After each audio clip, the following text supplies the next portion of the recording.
বিসমিল্লাহির রহমানির রহিম। রোজ Asia school and কলেজের ষষ্ঠ শ্রেণীর গণিত অনলাইন ক্লাসে সকল শিক্ষার্থীগণকে স্বাগতম। আশা করি আমার ষষ্ঠ শ্রেণীর সকল শিক্ষার্থীগণ আপনারা ভালো আছেন। আলহামদুলিল্লাহ আমি ভালো আছি। তো আমি আজকে আপনাদের গণিত বইয়ের অর্থাৎ ষষ্ঠ শ্রেণীর গণিত বইয়ের অধ্যায় অনুপাতে শতকরা অধ্যায়টির শতকরা অনুচ্ছেদের আমি 11 নং প্রশ্নটি নিয়ে আলোচনা করব। তো 11 নং অঙ্কের প্রশ্নটি হচ্ছে যে একটি শ্রেণীতে 200 জন শিক্ষার্থীর মধ্যে 5% অনুপস্থিত ছিল। একটি শ্রেণীতে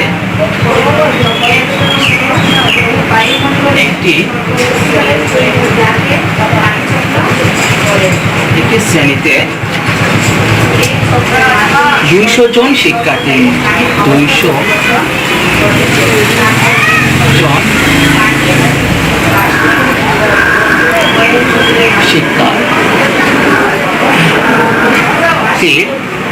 200 জন শিক্ষার্থীর মধ্যে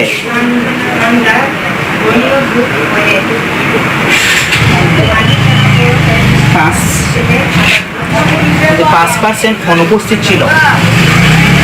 5% অনুপস্থিত ছিল।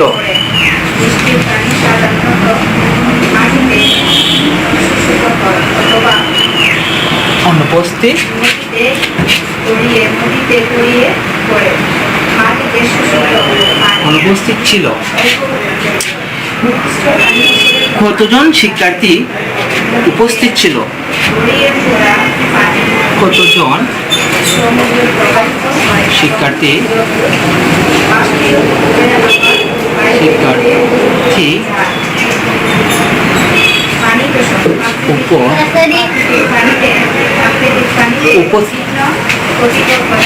উপস্থিত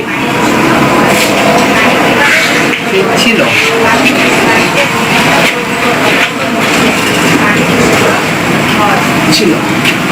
তো আমার প্রশ্ন হচ্ছে যে একটি স্কুলের শিক্ষার্থীর একটি শ্রেণীতে 200 জন শিক্ষার্থীর মধ্যে 5% অনুপস্থিত ছিল। কতজন শিক্ষার্থী উপস্থিত ছিল? তো আমাদের বের করতে হবে যে উপস্থিত শিক্ষার্থীর সংখ্যা আমার বের করতে হবে। তো আমরা প্রথমে কত পার্সেন্ট শিক্ষার্থী অনুপস্থিত ছিল। তো আমার সমাধান যখন লিখবো আমরা লিখবো সমাধান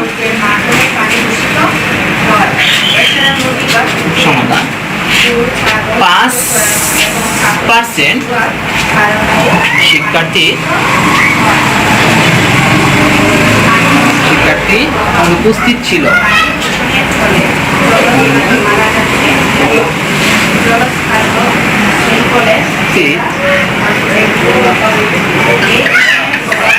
ছিল 5% শিক্ষার্থী অনুপস্থিত ছিল।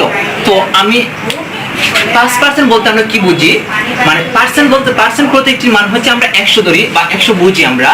তো আমি এখানে দেখতে পাচ্ছি যে 5% শিক্ষার্থী অনুপস্থিত, তার মানে আমরা কি বুঝবো যে 100 জনের মাঝে 5% শিক্ষার্থী অনুপস্থিত। তো আমরা সমাধানটি সাজাবো 100 জনে অনুপস্থিত 5 জন। 100 জনে অনুপস্থিত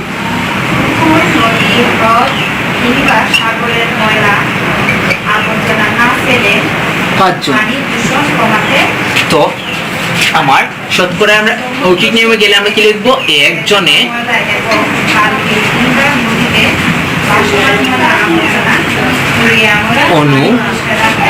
অনুপস্থিত 100 ভাগের 5 জন। অর্থাৎ আমি বলছি যে ডানের সংখ্যাটি, আমি আবার বলছি ডানের সংখ্যাটি উপরে হবে আর ঐকিক নিয়ম একের উপরে যে সংখ্যাটি হবে সেই সংখ্যাটি নিচে যাবে। তো আমার বলছে 5% শিক্ষার্থী অনুপস্থিত ছিল। তো আমরা বলছি যে আমরা 100 জনের মাঝে 5 জন শিক্ষার্থী অনুপস্থিত ছিল। তো আমরা এখানে এই শ্রেণীতে শিক্ষার্থীর সংখ্যা কতজন ছিল? 200 জন ছিল। তো আমরা কি লিখবো এখন? অতএব 200 জনের অনুপস্থিত অনুপস্থিত 5 গুণ 200, নিচে লিখবো আমরা 100 জন। তো আমরা যদি 200 যদি আমরা কেটে ফেলি তাহলে আমাদের হবে 100 সাথে 2 গুণ করলে হবে 200, তো 5 দুগুণে কত জন? 10 জন। তো আমরা 200 জনের মাঝে শিক্ষার্থী অনুপস্থিত সংখ্যা হচ্ছে 10 জন। আবার বলছি, আমি 200 জনের মধ্যে অনুপস্থিত শিক্ষার্থীর সংখ্যা 10 জন যদি হয়, তাহলে আমার মোট শিক্ষার্থী কতজন ছিল? ওই শ্রেণীতে ছিল শিক্ষার্থীর সংখ্যা ছিল 200 জন। তো 200 জনের মাঝে অনুপস্থিত হচ্ছে 10 জন। তো আমরা যদি 200 জন মোট শিক্ষার্থী থেকে যদি আমরা অনুপস্থিত শিক্ষার্থীকে আমরা বিয়োগ করে ফেলি, তাহলে আমরা পেয়ে যাবো যে উপস্থিত শিক্ষার্থীর সংখ্যা। তো আমরা এখানে লিখবো অতএব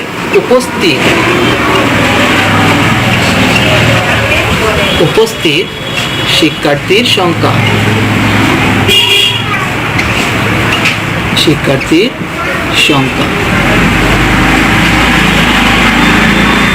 উপস্থিত শিক্ষার্থীর সংখ্যা বের করতে হলে আমাদের আগে মোট শিক্ষার্থীর সংখ্যা জানতে হবে। তো আমার মোট শিক্ষার্থী হচ্ছে 200 জন, অনুপস্থিত শিক্ষার্থী 10 জন। তো আমরা যদি 200 জন থেকে যদি আমরা 10 জন বিয়োগ করে ফেলি, তাহলে আমার উপস্থিত শিক্ষার্থীর সংখ্যা হচ্ছে 190 জন।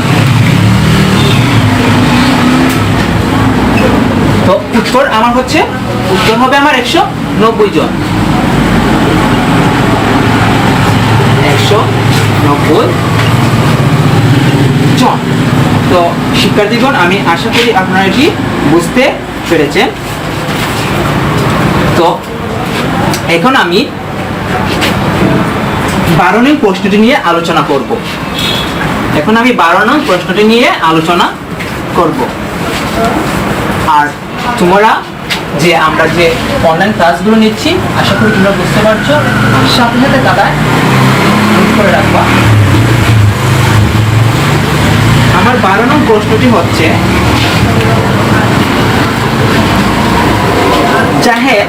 জাহেদ 10% কমিশনে একটি বই ক্রয় করে দোকানিকে 180 টাকা দিল, বইটির প্রকৃত মূল্য কত? জাহেদ 10% কমিশনে একটি বই ক্রয় করে জাহেদ 10%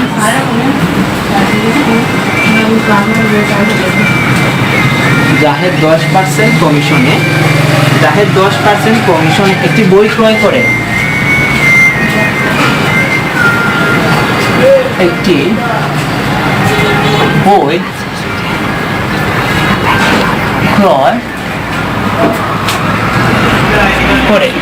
জাহেদ 10% কমিশনে একটি বই ক্রয় করে দোকানিকে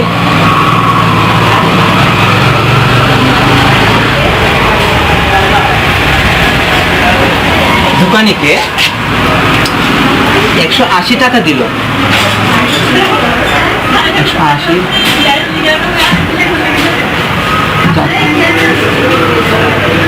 180 টাকা দিল। বইটির প্রকৃত মূল্য কত? বইটির প্রকৃত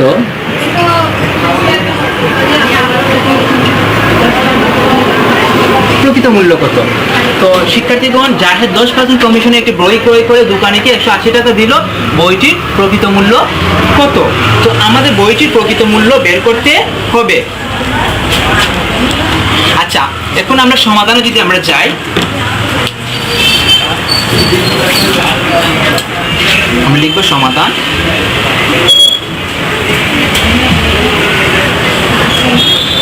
তো কত পার্সেন্ট কমিশনে? 10% কমিশনের বইটির প্রকৃত মূল্য আমরা লিখব 10% কমিশনে বইটির 10% কমিশনের বইটির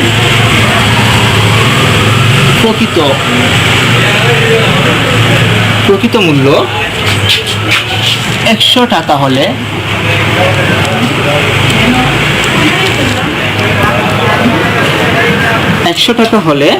বিক্রয় মূল্য, বিক্রয় মূল্য সমান, তো আমার বইটি শতকরা কত ছিল? শতকরা বলতে আমরা 100 বুঝি, আমরা পার্সেন্ট যেহেতু আমরা 100 বুঝি, আর 100%-এর মধ্যে আমরা বুঝি 10% কমিশন, তো সেহেতু আমরা কি করব, আমরা 100 থেকে 10 আমরা বিয়োগ করে দিব। তো আমরা এখানে লিখব 100 বিয়োগ 10 টাকা সমান 90 টাকা। তো আমরা বইটির বিক্রয় মূল্য পেয়েছি কত টাকা? 90 টাকা। তো বইটির বিক্রয় মূল্য 90 টাকায় বিক্রয় হলে প্রকৃত মূল্য কত টাকা হবে? 100 টাকা হবে। তো আমরা সমাধানে সাজাচ্ছি 90 টাকা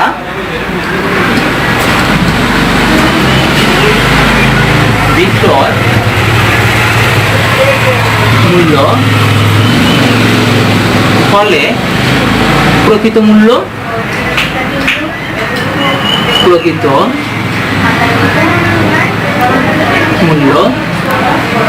100 টাকা।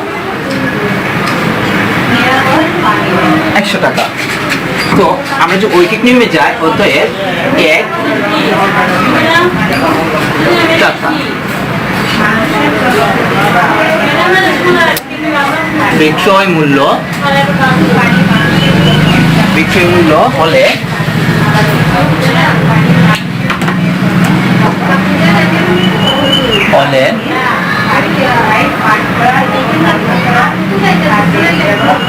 প্রকৃত মূল্য, আমার ডানের সংখ্যাটি আমি আবার বলছি, ডানের সংখ্যাটি উপরে লিখবো, আর ঐকিক নিয়মে একের উপরে যে সংখ্যাটি আছে আমরা নিচে লিখবো। আমরা এখানে টাকা দিব। তো 1 টাকা বিক্রয় মূল্য হলে প্রকৃত মূল্য কত টাকা? তো বইটির আমরা পেয়েছি কি 180 টাকা। দোকানে কেসে 180 টাকা দিল, তো দোকানে কেসে দিল 180 টাকা। তো আমরা লিখবো 180 টাকা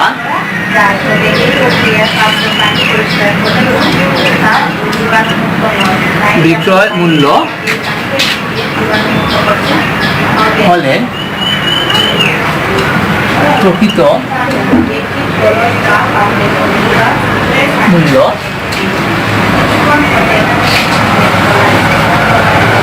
100 গুণ 90 টাকা।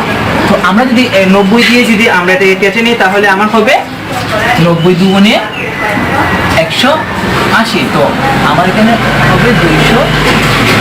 100 সাথে 200 গুণ করলে আমাদের মতো হবে 100 দিয়ে 200 টাকা। তো বইটির প্রকৃত মূল্য কত টাকা ছিল? 200 টাকা। তো অতএব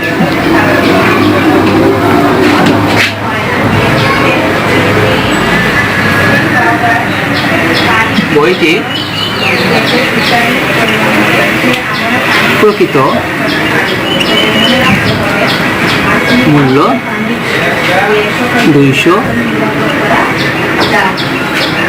টাকা। উত্তর 200 টাকা।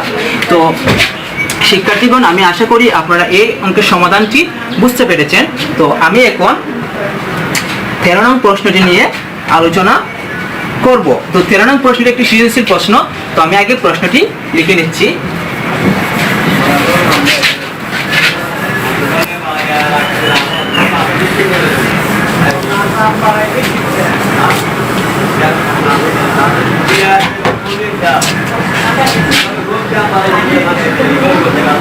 তো আমার 13 নং প্রশ্নটি হচ্ছে, কলার দাম 14 সমস্ত 7 ভাগে 2% কমে যাওয়ায় 420 টাকায় পূর্বাপেক্ষা 10টি কলা বেশি পাওয়া যায়।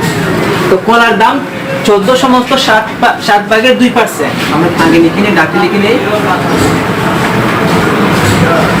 কলার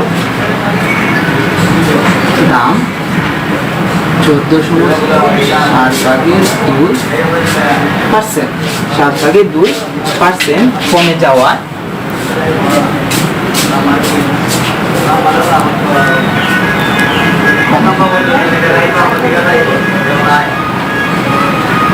যাওয়া 420 টাকা 420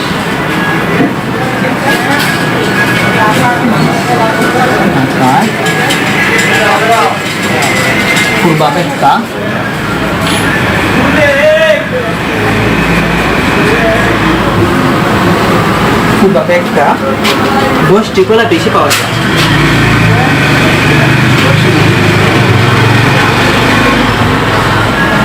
কলা বেশি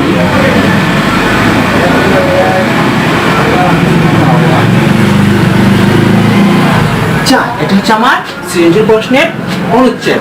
আমার অনুচ্ছেদটি হচ্ছে কলার দাম 1400 মস্ত 7/2% কমে যাওয়ায় 420 টাকায় পূর্বাপেক্ষা 10টি কলা বেশি পাওয়া যায়। তো আমার এখন 13 নং সৃজনশীলের অনুচ্ছেদের উল্লেখ করে আমার প্রশ্নটি হচ্ছে একটি সংখ্যার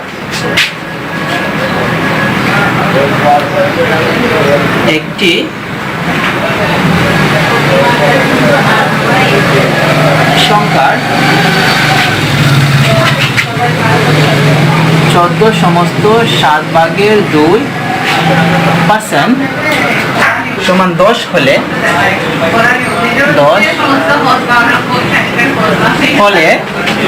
সংখ্যাটি নির্ণয় করো। সংখ্যাটি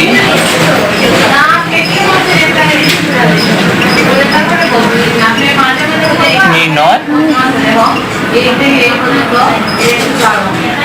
করো।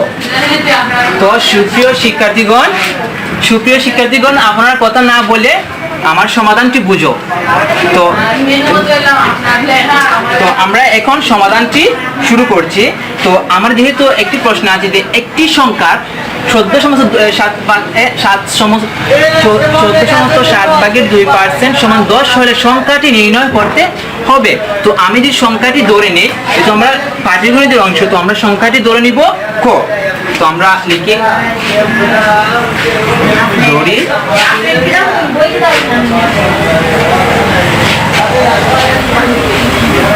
সংখ্যাটি সমান ক। তো আমরা ধরে নিচ্ছি সংখ্যাটি সমান ক। তো এখন আমরা যে আচ্ছা সংখ্যাটি 14 7/2% হলে 10 হলে সংখ্যাটি নির্ণয় করতে হবে। তো আমরা এখন লিখব প্রশ্ন মতে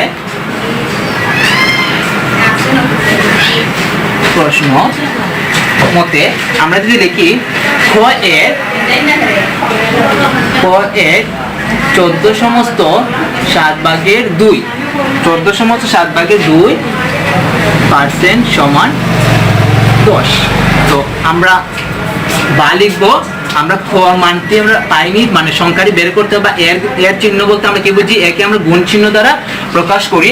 আর যেহেতু মিশ্র ভগ্নাংশ আছে, আমরা সবসময় জানি মিশ্র ভগ্নাংশকে যদি থাকে আমরা অপ্রকৃত ভগ্নাংশ করে নিব। তো অপ্রকৃত ভগ্নাংশ যদি আমরা করে নিই, তাহলে আমরা জানি যে সমস্তের সাথে আমরা হরকে গুণ দিব আর গুণফলের সাথে আমরা 2কে যোগ করব। তো আমরা যদি 14 সাথে যদি আমরা 7 যদি আমরা গুণ করি আর গুণফলের সাথে যদি আমরা 2 যোগ করি, আমার যোগফলটি হবে 100।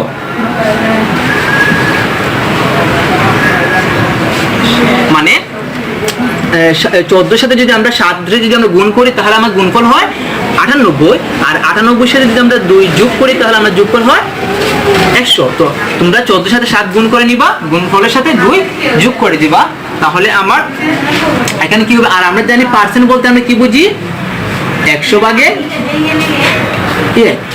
সমান 10। তো এখন আমি আবার লিখবো বা ক যদি আমরা লিখি, তাহলে আমরা যদি 100 দ্বারা যদি আমরা 100 কেটে দিই, আমার কি থাকতেছে 7 থাকতেছে, আর এদিকে আমার কি থাকতেছে লব থাকতেছে 1, হর থাকতেছে 7। তো আমরা অবশ্যই আমরা একটু সাথে সাথে যদি আমরা করে গুণ করে ফেলি, সাথে সাথে যদি আমরা করে গুণ করে ফেলি, আমার লব হবে ক আর হর হবে 7। তো এটার সাথে আমরা কি করবো, এটা আমরা গুণ করে দিব। তো আমার এখানে হবে 10। তো বা ক সমান, তো আমরা জানি যে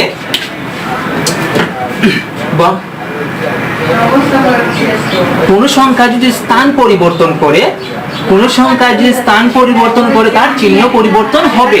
তো সেহেতু আমার এখানে 7 আছে ভাগ অবস্থা আছে, যদি এটি পরিবর্তন হয় আমি যদি ডান দিকে নিয়ে যাই তাহলে আমার কি হবে, এটি গুণ হয়ে যাবে। তো আমরা লিখব 10 গুণ 7, অতএব ক সমান 7 দশে হচ্ছে 70।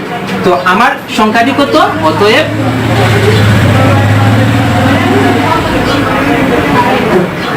সংখ্যাটি সমান 70।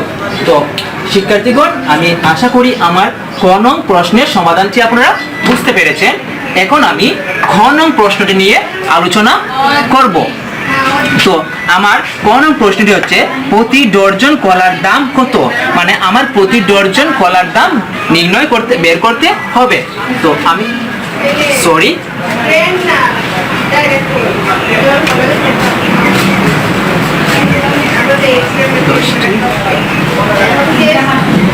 কলা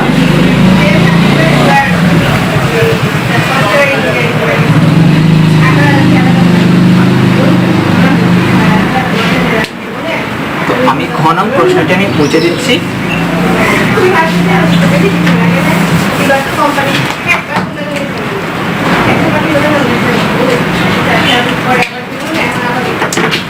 তো আমার ক নং প্রশ্নটি হচ্ছে প্রতি ডর্জন কলার দাম কত, প্রতি ডর্জন কলার দাম কত, প্রতি ডর্জন কলার দাম কত।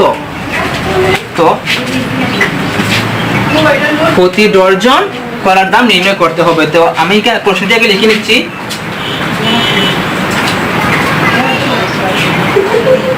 প্রতি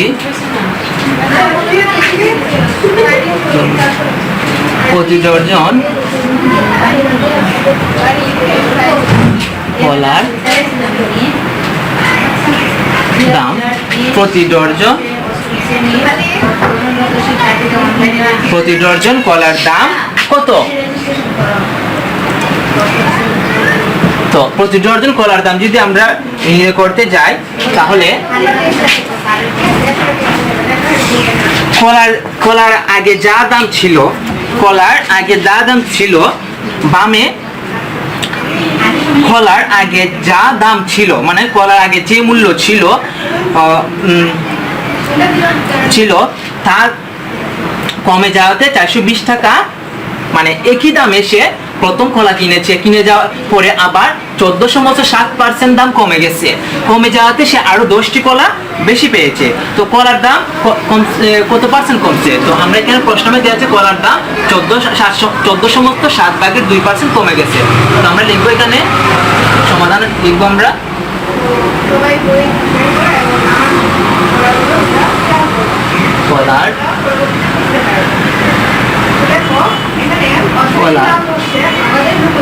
কলার দাম 7.2% কমে যাওয়া।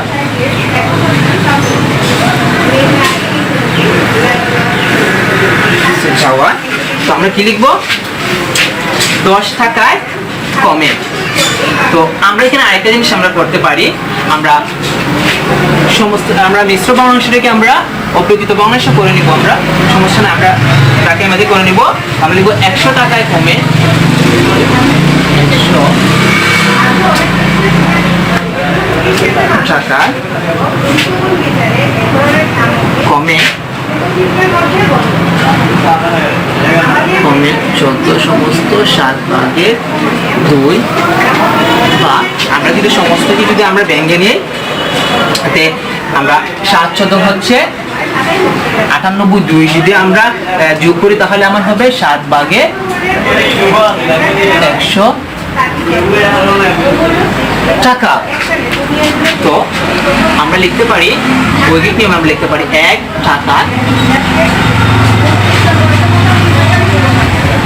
টাকায় কমে, বলছি উপরে আছে 100 হবে, তো নিচে হবে আমার আছে নিচের সংখ্যাটি নিচে হবে, আর যেহেতু 1-এর উপরে 100 আছে আমরা কি লিখবো 7 গুণ 100 টাকা লিখবো আমরা। তো তো কত টাকার মাঝে কমে? 420 টাকা। তো আমরা এখানে লিখবো 420 টাকা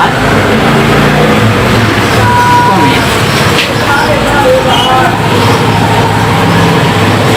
100 গুণ 420 7 গুণ 100। আমরা 100 দিয়ে আমরা 100কে কেটে নিব, টাকাটা এটা লিখে নিচ্ছি। 100কে দিয়ে আমরা 100কে কেটে নিব। তো 7 যদি আমরা 420-এর মাঝে ভাগ করি, তো 7 7-এ 420, 7 7-এ 420 সমান কত টাকা? 60 টাকা। 60 টাকা। তো এখন আমরা জানি যে আমাদের বলছে যে প্রতি ডজন কলার দাম নির্ণয় করতে হবে। তো আমরা লিখবো আমরা জানি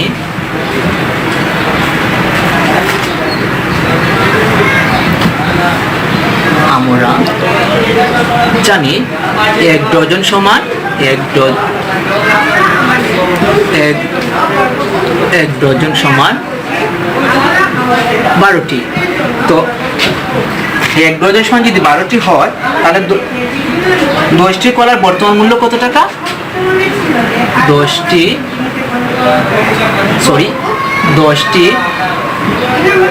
কলার